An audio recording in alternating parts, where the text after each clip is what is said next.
نوی کور نوی ژوند د بی بی سی رادیویي ډرامه.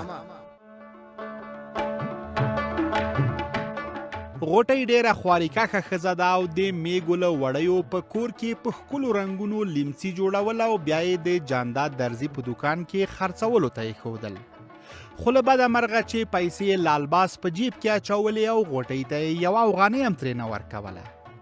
اوس په ډرامه کې اورو چې ګلخان او سمندر په څه سره بحث کوي.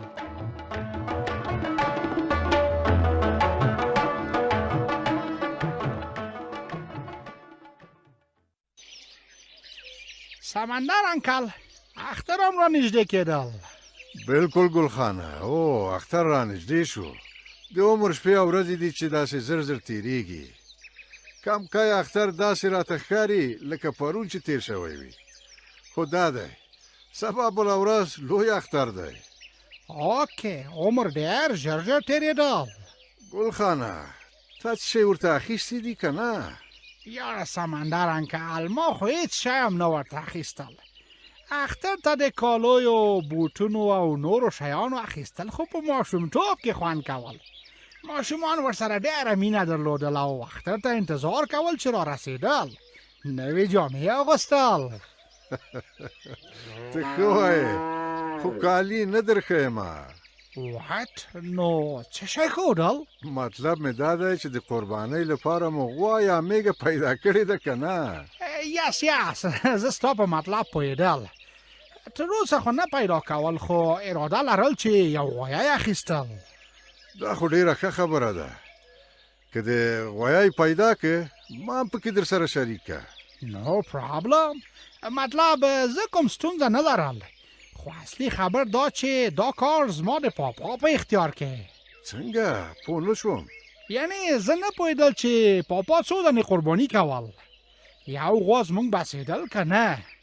ته خو پوهېدل چې په یو غوا یو غویي کې اووه حصې قرباني کېدل. اوکې، سمه ده، پوه شومه. ته فتح خان ته ووایه که یې خوښه وه د قربانۍ دپاره به په ګډه یو مال پیدا کړو. اوکې، زه خامخا ورته ویل دا به ډېر ښه کار کېدل. که یې خوښه وه بیا نو ښه خبره دا ده چې تر اختره یو څو ورځې مخکې مال پیدا کړو، ځکه د اختر په ورځ بیا ګراني وي، په 2 چنده قیمت یې خرڅوي. بیخي مې خوښه. بله خبره دا چې د اختر په ورځ د خپلې خوښې مال هم په اسانۍ نه پیدا کېدل. بالکل همداسې ده. سمندر انکل، یوه بله مهمه خبره مې هم یاد ته راتلل. کومه خبره؟ د اختر په شپو ورځو کې د کلي کوڅې او لښتي ډېر چټلېدل. خلک د قرباني شویو مالونو کلمې، لرې، وینې او نور شیان پکې اچول. دا کار کلی ډېر خرابول. یاره ډېره ښه خبره دې وکړه ګلخانه. ستا مشوره څه ده چې څه وکړو؟ سمندر انکل، ته تر ما ښه پوهېدل. زما مشوره خو دا چې له ملا صاحب سره خبرې کول. ملا صاحب ښه دی، زما هم همداسې خوښه ده. ملا صاحب ته ویل چې ټول کلیوال پوهول چې د حلالو شویو غواو او پسونو لرې او کلمې له کلي لرې وړل او د غونډۍ په لمن کې ښخول. دا به ډېر ښه کار وشي ګلخانه. یوازې په ویالو او لرې ځایونو کې اچول هم ګټه نه لري، باید تر خاورو لاندې شي. یس، خلک هر کال په لوی اختر کې د څارویو کثافات یا په کوڅو کې اچوي یا د کلي په میدان کې. دا ډېر بد بوی جوړول. همداسې ده، په یاد مې دي. موچان، میاشي او نورې حشرې ځینې پیدا کېږي. اوکې، دا شیان ډېر مرضونه پیدا کول. یاره ګلخانه منم دی، ډېره ښه خبره دې وکړه. هوښیار هغه دی چې یو کار ته تر مخ ځان تیار کړي. وایي د جنګ په ورځ آس نه چاغېږي. نو د اختر په ورځ به بیا چاته ووایو چې داسې مه کوئ. ښه ده چې تر مخې خبر کړو. یس، اوس نو باید له ملا صاحب سره خبرې کول. هغه په جومات کې ټول کلیوال پوهول. بېغمه اوسه، زه ملا صاحب خامخا وینم او همدا خبره ورته کوم. هغه به هم انشاءالله زما او ستا په خبره کې څه ونه وایي.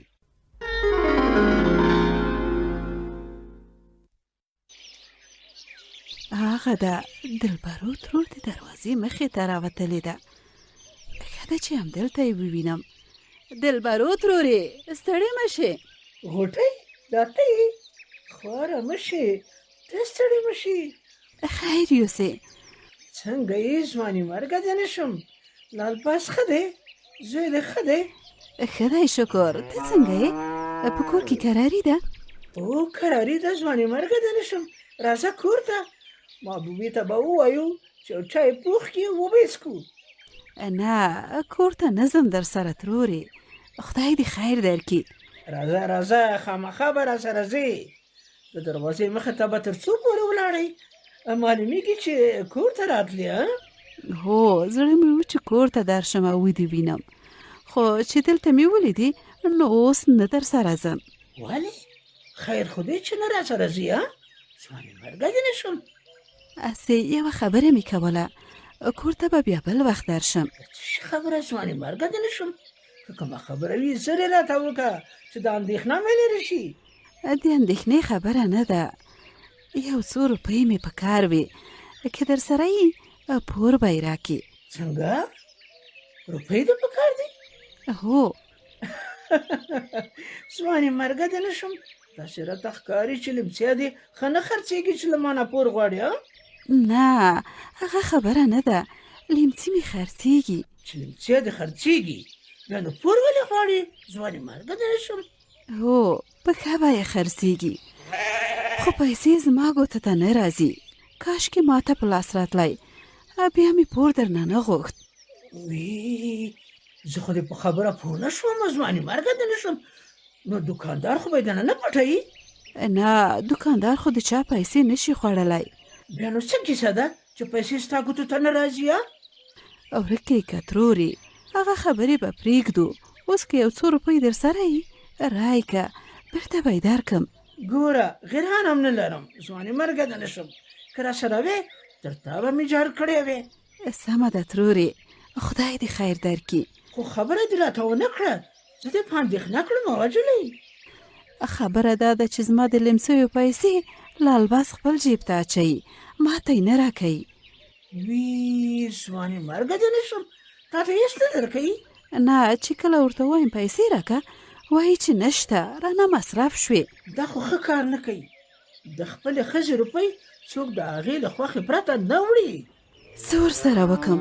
په زور خو یې نشم ځینې اخیستی. ګوره وجلۍ خدای مې دې له شیطانه یې وساتي. یو خبره به درته وکړم ځواني مرګه دې نه شم. له دې وروسته به دې لمسیا په خپله وړې بازار ته هم خرڅوي به یې. کاشکې مې همداسې کړي وای. نه نه همدغسې کوه. پیسې په خپله راسره وساته. پخوا ښه و، د فاطمې د خاوند جانداد په دوکان کې به مې ښودل او هغه به راته خرڅول. پیسې به یې فاطمې راکولې، خو په وروستي ځل لالباز زما له وینا پرته له جانداده پیسې اخیستې وې. ما ته یې غږ هم نه و کړی. اوس یې لالباز یو بل دوکان ته وړي. دا ما چې څه درته وویل همداسې وکړه. ځواني مرګه دې نه شم. ځوان زوی دې هغه د سره وویسه، لمسیا دې په بازار کې خرڅ کړه او بېرته کور ته راځه.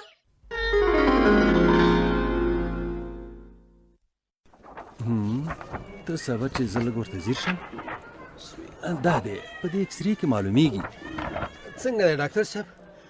لاس خو به یې مات نه وي. په عکس کې معلومیږي چې د مجیب لاس لږ مات شوی، کسر یې کړی دی. ما هم همدا ګمان کوه، ځکه چې له درد نه یې ډېر ځورېده. ډېر مه ورته خفه کېږه، ډېر نه دی مات. وګوره په عکس کې معلومیږي. اوی لاس مې ډېر خوږېږي. مجیبه زویه ته لږ غلی شه، ډېر فریادونه مه کوه چې زه د ډاکټر صاحب په خبره پوه شم. ډاکټر صاحب زه خو په عکس نه پوهېږم، ته یې راته راوښیه. سمه ده، ته لږ دې خواته راشه، ورته وګوره. دا ځای مات دی؟ هو اډوکې یې درز کړی، ډېر زور پرې راغلی، ځکه خو یې کسر کړی. نو اوس به څنګه کېږي؟ دا خو به ډېر وخت ونیسي چې بیرته جوړېږي. خدای مهربان دی، موږ به خپل کوښښ کوو، ته چرت پرې مه خرابوه. په څومره وخت کې به جوړ شي؟ چې احتیاط ورسره وشي یوه میاشت کې جوړیږي، خو یوه میاشت به یې لاس ګچ وي او ډېر پام به ورسره کوي. کاشکې پام ورسره وکړي. مجیب ډېر شوخ دی، ګمان نه کوم چې له خپل لاس سره دې احتیاط وکړي. نه نه تاسې به پام پرې کوئ او نه به یې پرېږدئ چې کوم کار پرې وکړي او دروند شی پرې پورته کړي. خو زه همدا وایم چې مجیب احتیاط نه ورسره کوي. که یې کولی داسې به نه خوږېده. نه مجیب خو ډېر ګلالی دی که نه مجیبه؟ زه پام ورسره کوم ډاکټر صاحب. آفرین پام ورسره کوه. دا دروغ وایي. که یې پام ورسره کولی لاس به یې نه ماتېده. لږ ارام اوسه. زه یو څو خبرې ورته کوم چې ورته متوجه شي او ښې په غوږ کې ونیسي. سمه ده ډاکټر صاحب. ګوره مجیب جانه له لاس سره به دې ډېر پام کوي چې هډوکي سره بیرته کوشیر او جوړ شي. سمه ده؟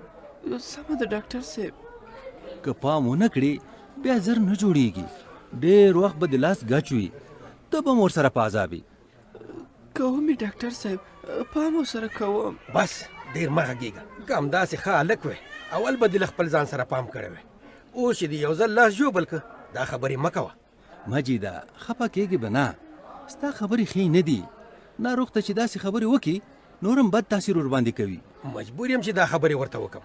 د خپلې شوخۍ له لاسه دې حال ته ورسېده. ما خو نه غوښتل چې لاس مې مات شي.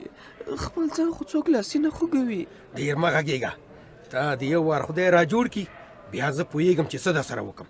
د دې کار سزا به خامخا درکوو. ما خو درته وویل چې زما په اختیار کې نه و. نه مې غوښتل چې لاس مې بس ما مه تېر باسه. یوازې ته نه د لالبا زوی شمس هم د سزا لایق دی. زه به له هغه سره هم ګورم. ستا لاس د هغه له خاطره مات شوی. حوصله زه بیا هم درته وایم چې لږ حوصله وکړه. زوی دې خوښه مه تهدیدوه. زوی مې په لاره نه دی برابر و ډاکټر صاحب. ځکه ورته غوسه یم. په نصیحت او لارښوونه یې لارې ته برابر که. په غوسې او ګواښ هېڅ هم نه کېږي. اوس یې پرېږده دا کلینیک دی نارې مه پرې وهه.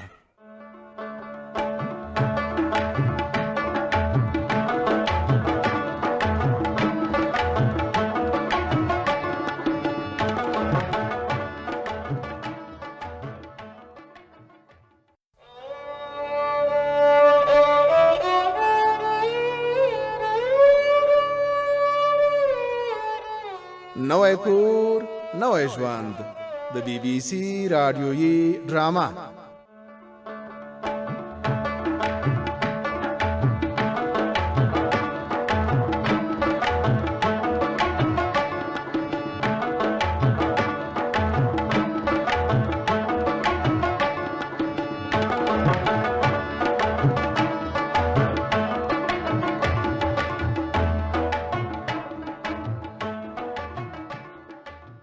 غوټۍ خپلې ګاونډۍ دلبرو ته ورغلې وه او یو څو افغانۍ یې پور ترې وغوښت.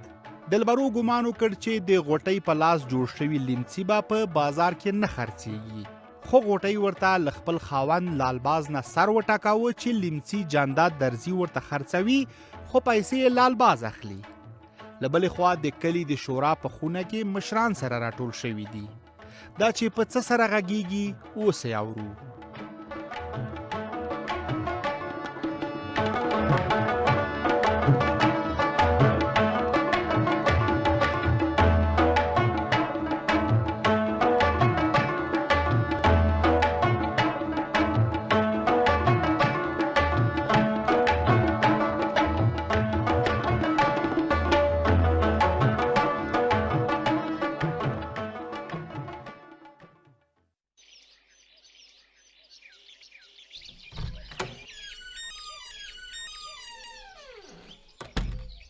السلام علیکم.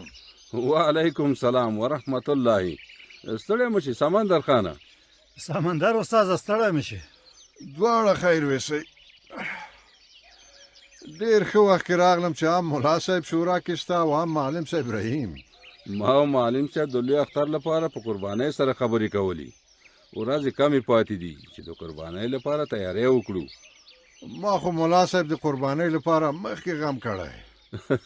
چې د چا وس او ځای وي له مخکې غم خوړل ښه وي. دې ورځو کې مالونه ګران وي. همداسې ده. ما هم پرون کریم ته وویل چې د قربانۍ لپاره 2 پسونه واخلي. زه خو د دې لپاره راغلم چې یوه ضروري موضوع در سره شریکه کړم. چې د قربانۍ غم دې خوړلې نو بله د څه شي ضرور خبره دې راوړي. لکه چې قربانۍ کې دې له ځان سره شریکوي ملا صاحب. د قربانۍ خبره نه ده معلم صاحب. خو له قربانۍ سره تړلې خبره ده. تا ته د خدای جل جلاله اجر درکړي سمندر استاده. تل دې د خلکو د خیر لپاره فکر کړي او ډاډه یم چې بیا به هم د خلکو د خیر لپاره کومه خبره کوي. کور ودان ملا صاحب، بس زما چې هر څه په وس وي هغه مې کړي او بیا یې کوم. سمندر استاده، زر دې خبره وکړه چې اندېښنه مې شوه. خبره دا وه چې هر کال لوی اختر کې خلک د قربانۍ د څارویو کثافات په لارو کوڅو او عامه ځایونو کې اچوي چې بیا تر ډیر وخته هوا بدبویه وي. رښتیا هم چې همدغسې ده. یو کال دوه مخکې خو د کلي ځوانان کور په کور هم وګرځېدل، خو بیا هم خلکو له دې کاره لاس وانخیست. تاسې باور وکړئ چې د هر لوی اختر پر رسیدو سره زه همدې ته خواشینی کېږم چې بیا به په کلي کې خلک پټه پوزه ګرځي. نو زه د همدې لپاره راغلم چې د دې کار مخه ونیول شي او دا ځل چاپېریال لکه د مخکنیو اخترونو ککړ او بدبویه نشي. خیر یوسې چې دا خبره د شورا ته راوړه سمندر استاده. د دې کار مخه نیول ضرور دی. خو په دې فکر پکار دی چې څنګه د دې کار مخه نیول کېدای شي. دا کار ستا په وس پوره دی ملا صاحب. مخکې له اختر نه خلکو ته په جومات کې د چاپېریال د پاک ساتلو په اړه خبرې وکړه چې عملي کړي. د سمندر استاد خبره زما هم خوښه شوه ملا صاحب. د اسلام په مبارک دین کې د چاپېریال د پاک ساتلو او نه ککړولو باندې ډېر ټینګار شوی دی. ته ښه وایې معلم صاحب، د اسلام مبارک دین کې د ځان او چاپېریال په پاکوالي ډېر ټینګار شوی او پاکوالی د ایمان برخه یاده کړي. زه به خامخا دا کار وکړم. یاره خدای خو دې مه کوه ملا صاحب. له ټولو کلیوالو وغواړه چې د قربانۍ کثافات دې د غونډۍ لمن کې د خاورو لاندې ښخ کړي. انشاءالله چې همداسې به ورته ووایم او له ټولو به ژمنه واخلم چې دا کار وکړي. که دا کار وشو له اختر نه به ټول خلک خوند واخلي. وایم الله دې خیر درکړي سمندر استاده چې دا فکر در سره پیدا شو. زه وایم خدای دې ګل خان سره ښه وکړي چې زه یې پوه کړم او رانه یې وغوښتل چې دا خبره شورا ته ورسوم. د خیر په کار کې چې هر څوک ګام اخلي اجر او ثواب شته.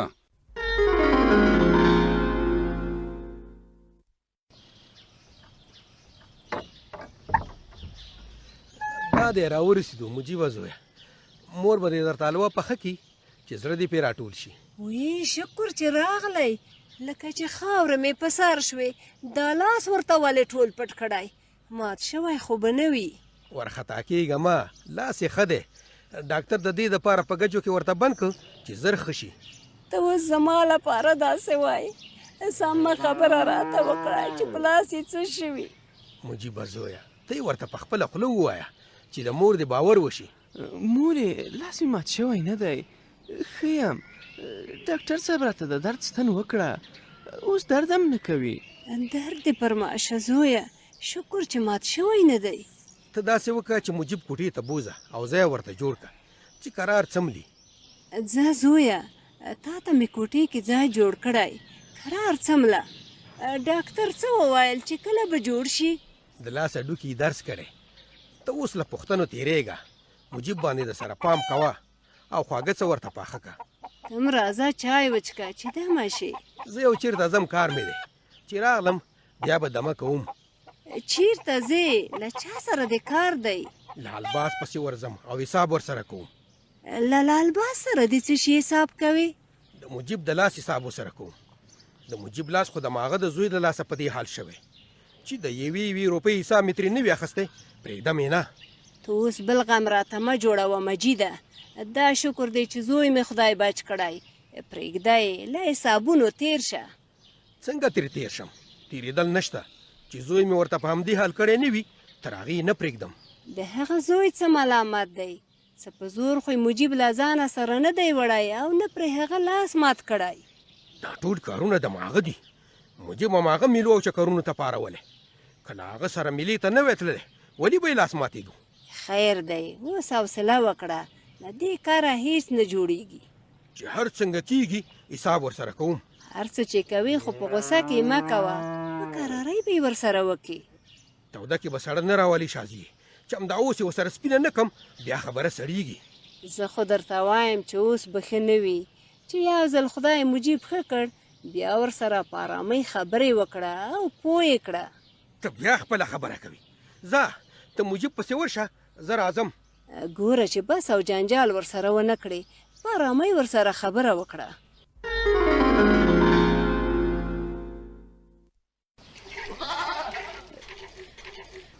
لږه په ځای ودرېږه چې اوس به سطل را باندې چپه کې. پښه دې ماته شه، فقط دا لالوم دی چې داسې لغتې وهې. ټولې شیدې دې را باندې چپه کړې. مورې څنګه دې وزې ته زړه ډک دی؟ دا د خدای راته لري، د دې لوشل لوی عذاب دی. دا دی بیا یې سطل را باندې واړوو. وزه ولې ملامتوې مورې؟ دې خو ستا له لاسه وغورځېده. شمسه ته مې نور مغزه مه را خرابوه. دیګ وزې په لغته ووهه. ټوکه مې در سره وکړه مورې. ته خو نن بیخي په غوسه یې، څه شوي دي؟ هېڅ هم نه دي شوي. ډېره پوښتنه مه کوه چې د وزې زور به مې له تا نه ایستلی.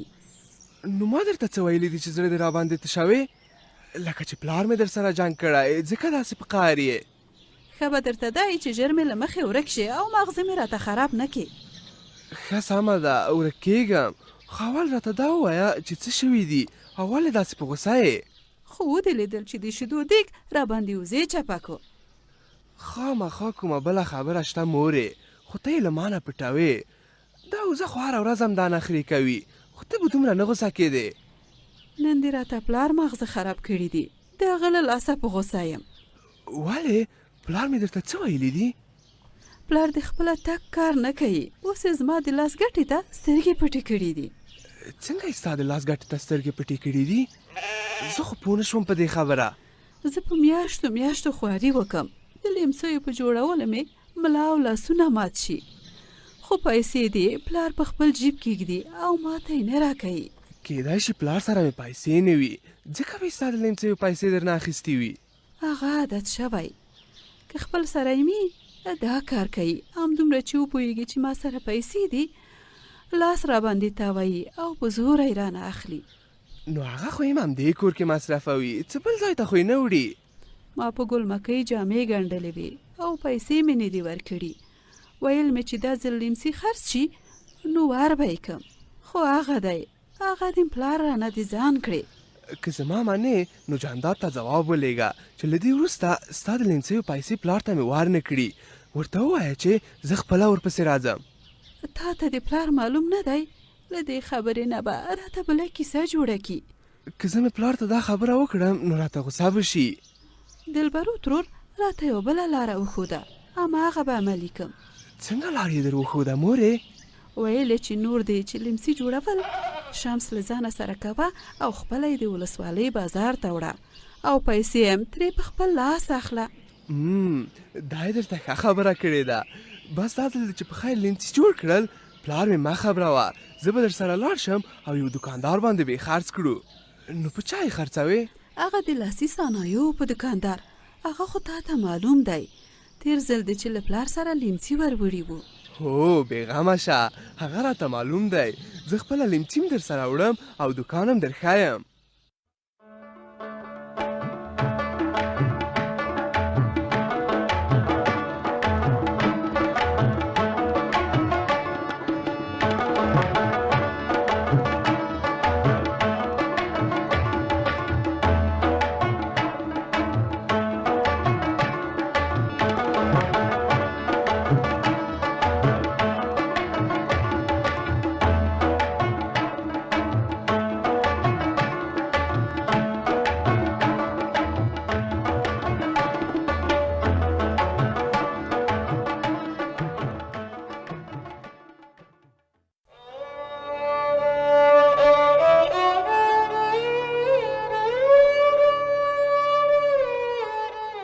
نوی کور نوی ژوند د BBC رادیویي ډرامه.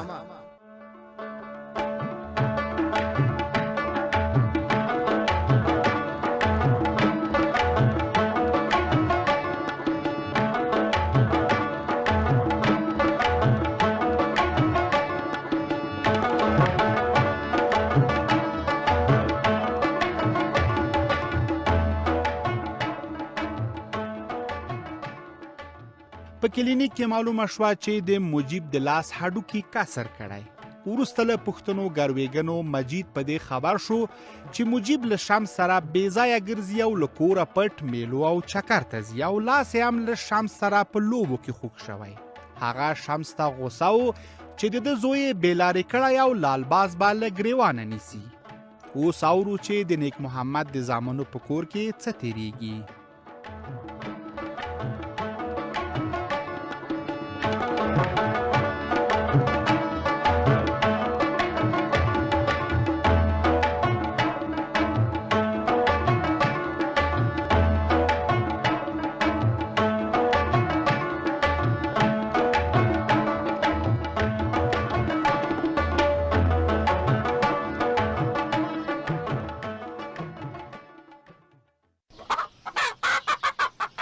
کړې خوا لاړې شئ.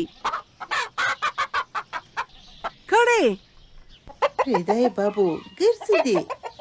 نه یې خوا یې شړم چې دانه وخوري. کړې هغه دی رحیم لالا هم راغی. دا لمر له کومې خوا راختلی؟ ته څه وخت راغلې ګلالی؟ همدا نن راغلم. ستړی مه شې. ته ستړی مه شې لالا، راځه څنګ ته مې کښېنه. د ونې سیوري ته اوس کېناستل خوند کوي. هوا ګرمه ده. او دا ښه سوړ سوری دی. ښه دا راته ووایه چې څنګه یې؟ بیخي ښه یم. ته څنګه یې؟ له ډېرو ورځو وروسته راغلې. او هره ورځ کلینیک ته ځم، نه خلاصېږم چې راشم. ته چېرته تللی وې؟ شورا ته تللی وم. همدا اوس خبرې ختمې شوې او راغلم. څه خبرې وې په شورا کې؟ د اختر او قربانۍ خبرې وې پکې. کومه نوې خبره ده که مواسې د اختر خبرې کولې؟ نوې ده. مشرانو پرېکړه وکړه چې په اختر کې به څوک د قرباني شویو مالونو کلمې، لري او نور کثافات په کلي کې نه غورځوي. له کلي بهر به یې ښخوي. دا خو یې ډېره ښه پرېکړه کړې ده. نیک کار دی. خو که یې څوک ومني، مشران به پرېکړه وکړي، خو منې بچا. ولې به یې نه مني؟ چې ټول کله اتفاق وکړي بیا څوک سرغړونه نشي کولی. او خدای دې ټولو کلیوالو ته وس ورکړي چې دا خبره ومني. په تیرو کلونو کې به ټولو خلکو د حلالو شویو مالونو وینې، کلمې او نور شیان د لارې په سر او د لښتیو غاړو کې غورځول.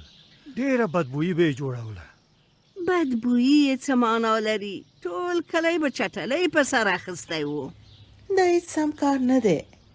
هم چټلي جوړوي، هم میکروبونه ځینې پیدا کیږي او له دې میکروبونو بیا ډول ډول ناروغۍ پیدا کیږي. همداسې ده. تاسې ته خو ښه معلومیږي چې د روغتیا په برخه کې کار کوئ. وی ښه شو چې رایاد شول. سبا یا بله ورځ چاړه او تبر د ولسوالۍ بازار ته در سره یوسه او تیره یې کړه. چاړه خو به تیره یې مورې. تبر به هم دومره یي چې هډوکي پرې مات کړو. نه ده تیره، نه چاړه تیره ده، نه تبر. چاړه خو هېڅ غوښه نشي پرې کولی. ډېره پڅه شوې ده. سمه ده. چې داسې ده بیا یې نو راسره وړم. هو چې هېره دې نه شي. د قربانۍ غوښې خو ډېرې وي. ښه ده چې چاړه تیره وي او ژر ژر یې پرې کړو. په دواړو سترګو مورې. خامخا یې راسره وړم، نه رانه هېرېږي. خدای دې خیر پېښوي. په اختر کې خلک له غوښو سره احتیاط نه کوي. د ناروغو مالونو غوښې خوري. کلینیک ته په هر اختر کې بیخي ډېر ناروغان راځي. او د ناروغ څاروي غوښه خوړل خو هر څوک مریضوي. هر څوک باید روغ څاروي واخلي او حلالې کړي. رحیمه زویه، پام کوه چې ته ناروغ څاروی حلال نه کړې. خدای مه کړه ټول به ناروغه شو. نه نه، زه ډېر احتیاط کوم. غوایه یا پسه چې روغ نه وي کله په حلالېدو او قربانۍ ارځي. همداسې ده. دا ډېره مهمه خبره ده. ټول خلک باید په دې پوه شي چې یوازې روغ پسونه او غوایي قرباني کړي. اوس دې بله خبره هم را په یاد کړه. زه به ملا صاحب ته ووایم چې له هغې بلې خبرې سره یو ځای کلیوالو ته دا ووایي چې ناروغ څاروي حلال نه کړي، یوازې د روغو څارویو غوښه دې وخوري.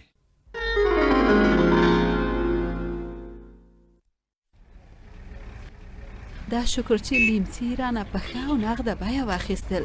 ګنې خدای خبر څه وخت به خرڅېدل. ما خو هیڅ ګمان نه کړ چې نغدې پیسې به درکړي، خو دوکاندار چې ستا په لاس جوړ شوي لیمڅي ولیدل ډاډه شو چې خرڅېږي. بس خدای دې وکړي چې ژر ژر خرڅ شي چې نور هم ورته جوړ او راویلېږم. مورې تا خو دوکاندار ته دا خبره هم وکړه چې بې له ما به چاته د لیمڅیو پیسې نه ورکوې.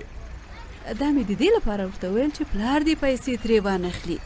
هغه ښه چل زده کړی، د لیمڅیو پیسې په جیب کې اچولې او زه یې بیخي خبرولم هم نه. اوس خو پیسې له تا سره دي او که پلار ته مې پیسې نه ورکوې نو ما خو به در سره شریکوې. که په جوړولو کې در سره مرسته کړې وای نو په پیسو کې به هم شریک وې. که په جوړولو کې مې در سره مرسته نه ده کړې نو لیمڅي خو مې در سره د ولسوالۍ بازار ته راوړي دي که نه. ستا هم لکه د پلار غوندې دي له ما سره پیسې خوښې نه دي، فقط پیسې یوازې ستاسو په کارېږي. ټوکه مې وکړه مورې، در شریکوم ما، خو د څه شي ژمنه چې را سره کړې وه هغه را سره پوره که. د څه شي ژمنه مې در سره کړې وه؟ ښه درته یاد دي مورې چې د څه شي ژمنه دې را سره کړې وه، ما مې تېر باسه. ته خو یې راته ووایه چې د څه شي ژمنه مې در سره کړې وه؟ زما خو بیخي ذهن ته نه راځي. تا ویل که لیمڅي رانه په نغدو واخیستل نو تا ته د ولسوالۍ بازار کې بوټان اخلم. ښه اوس مې رایاد شو، دا خو مې درته ویلي وو. نو اوس یې راته واخله چې تیار د ولسوالۍ بازار کې یو. سمه ده درته وابایخلم. راځه چې د بوټانو دوکان ته لاړ شو او بیا ونه وایي چې ژمنه دې را سره پوره نه کړه. راځه دغې کوڅه کې د بوټانو دوکانونه دي، یو جوړ پکې خوښ کړو. له خوښولو تېرېږه زویه چې ناوخته نه شي. نه ناوخته کېږي مورې، ما ځان ته له مخکې نه خوښ کړي دي، هماغه به راته اخلې. زه مخکې شه چې ور شو، خو ګوره ارزانه بوټان به خوښوې چې قیمتي بوټانو باندې لاس کې نږدې. مورې پیسې خو در سره ډېرې دي، ښه بوټان به راته اخلې چې ډېر وخت کار ورکړي. یوازې ستا بوټان خو نه دي زویه، ګل مکۍ ته هم پکې پور خلاصوم او کور ته هم سودا پکارېږي. ځکه درته وایم چې ډېر قیمتي بوټان مه اخله. ښه سمه ده، هغه بوټان چې ما خوښ کړي ډېر ګران نه دي، بېغمه اوسه. اوس دې چې زما د زړه خبره وکړه ته خو به په بوټانو خوشحاله شې، خو له ما سره بله ویره ده. څه شي ویره؟ که پلار دې خبر شي چې موږ په خپل سر دا کار کړی نو ډېر به په غوسه شي.